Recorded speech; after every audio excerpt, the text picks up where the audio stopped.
The red button's on? Okay, go ahead. When do you first get into video games? I started playing video games when I was about 3 years old. I'm super social now, but when I was a kid, I had a twin brother who was super rambunctious, and he demanded a lot of attention from my parents. So video games were kind of an escape for me. They were kind of a way for me to relax and not have to worry about like whatever my brother was doing. So from a very, very young age, Mario, RBI Baseball, Super Contra, Tetris, those are all games that I latched onto at a very young age. What was your first video game console? The Nintendo Entertainment System. That was my first console. My dad, I was lucky that my dad was a big Atari guy when Atari came out, so when we were old enough, we got a Nintendo and we were like christened into, you know, the gaming world, so to speak. What was the most memorable game you played to this day? Oh, that's like such an impossible question. I've had some crazy moments. Like that's the thing. That's one of the reasons why I wrote my book, because from a very young age, I can connect a video game that I've played to like every moment in my life. So when I was a kid, it was like RBI Baseball, ice hockey, Super Contra. Then when I got a little bit older, it was like NHL '94 and Sonic the Hedgehog and Dragon Warrior. And then after that, it was like Final Fantasy VII, Wild Arms, Loaded,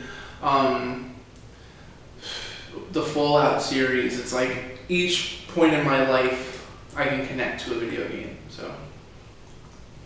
What was the most disappointing game you ever played? Like that didn't live up to your expectations? Probably the worst game that I've ever played is Lord of the Rings: The Fellowship of the Ring on the Game Boy Advance. I really enjoyed the PS2 version. It wasn't made by Electronic Arts, it was made by Vivendi, and it followed the book. So it was really cool. But the Game Boy Advance version is just a broken, buggy mess. What improvements could they have made ahead of time to like? It's like the story feels off, the collision detection is bad, the frame rate is bad, combat isn't fun. It's just a complete like disaster of a game. Like it can't be saved. It's like E.T. the Extraterrestrial on the Atari 2600 is considered by many to be one of the worst games of all time. But if you fix the collision detection, completely different game. The fact that it was developed in 6 weeks is the reason why the collision detection was off. So that's just a game though, like Lord of the Rings, that's so bad that it can't be fixed regardless of how much time. I don't even like the character models. Like the way it looks visually is just a disaster too. It's like everything is wrong with it. You think if they remade it, it could be like? I think it shouldn't be remade. I think no one should go near it. I think it's a complete like nuclear like disaster. So like let's just move on. You know, it's like, and I think there's a huge problem in the gaming industry now where games are being remastered that probably shouldn't. Everything under the sun is ported over to other systems and stuff. I think on one hand you have a blossoming indie game development community that's bringing new ideas to the forefront, and then you have AAA companies that are looking like to just make money. I mean, I love Nintendo. I love what Nintendo does, but Mario, the first couple of Marios have been re-released on 5 or 6 different consoles. Like, do we really need that? I don't know. I don't think so. When do you think Nintendo and Mario started going downhill? I don't think they have, because I think Mario Odyssey is one of the best games on the Switch. It's just when you release like Mario Brothers 1 on 5 or 6 different consoles, it's like, let's move on. Let's focus on the future. So, and then what they do is though, if they re-release the original Super Mario Brothers on the Switch for $1, that would be awesome.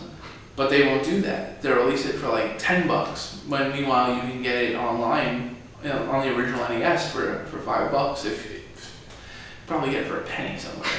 So that's what I don't like.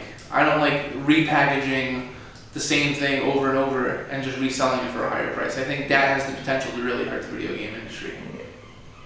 So out of all the video games, how do you feel about Super Smash Bros, the Super Smash Bros franchise? I love Super Smash Bros. I personally don't necessarily enjoy playing it very much. I think it's fun. I think it's a really cool game that stretches the genre of what the Nintendo universe is capable of. It's not a platformer, it's not an RPG.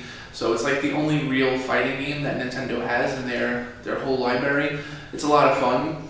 It's great for a tournament structure. I've run dozens of Super Smash Bros. Tournaments over the years. I have a lot of fun calling them and watching people play. There's a ton of skill involved, but like I said, I personally don't enjoy the game very much. But it's funny. It's like I'm doing voiceover for 2 games now, and I'm editing the story on one and I'm writing the story on another. And one is a point-and-click survival game called The Padre, and I enjoy point-and-click games, but they're not even close to being my favorite genre. And then the other game is a first-person shooter, and I'm not really a fan of first-person shooters either. So it's kind of like the same way journalism isn't necessarily about what you want to write, it's what you need to write about.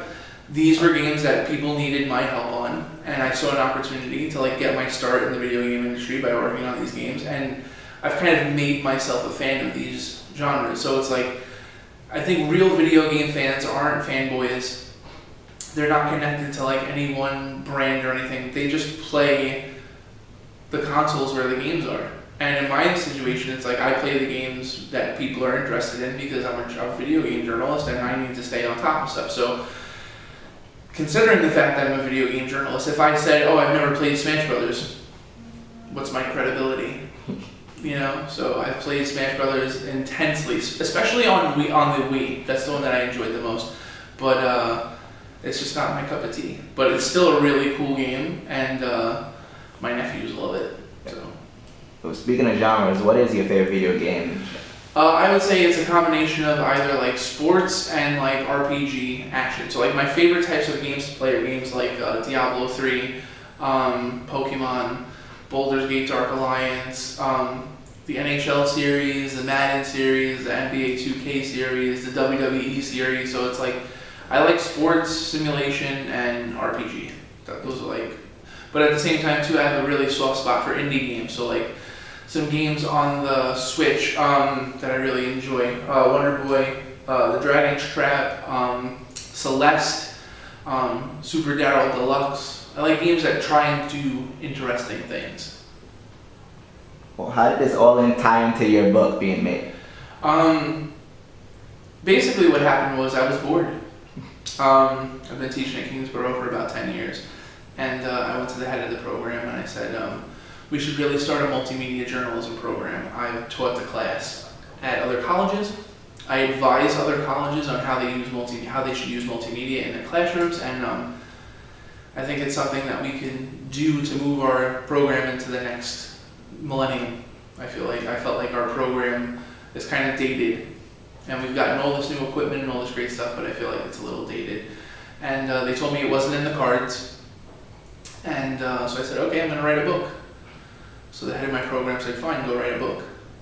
So I thought for about a week about what I wanted to write, and then I started reaching out to a lot of game developers, classic retro game developers like Greg Johnson, who did Toe Jam and Earl, Michael Menheim, who did Mutant League Football, David Crane, who did Pitfall, Gary Kitchen, who did Donkey Kong, and Howard Scott Warshaw, who did Yard's Revenge. And I told them that I was interested in writing a book that would basically tell their story about the game, like a ESPN 30 for 30 style. So I sent out like those 6 pitches, and I said to myself, if like 3 get back to me, then I have enough to write a book. And what ended up happening is all 6 got back to me. So then I wrote 4 out of the 6 chapters, and I sent it to a couple of publishers, and 3 days later, McFarlane got back to me, and they said we were super interested. They gave me a deadline of May 2017, and this was in November, so I had like 6 months to finish the book, and it was just hardcore. It was like writing, 2,000 words a day, and then editing, and then teaching, and then it was nuts. But by the end of it, I got 36 games. I spoke to over 50 developers. It's the best thing that I've ever done in terms of like journalism.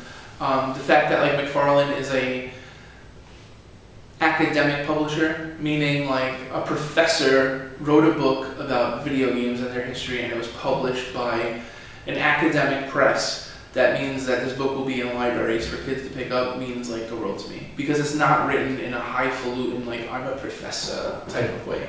It's written in a way that like anyone can kind of read and get the hang of it. Let's hit the button and pause it. Yeah.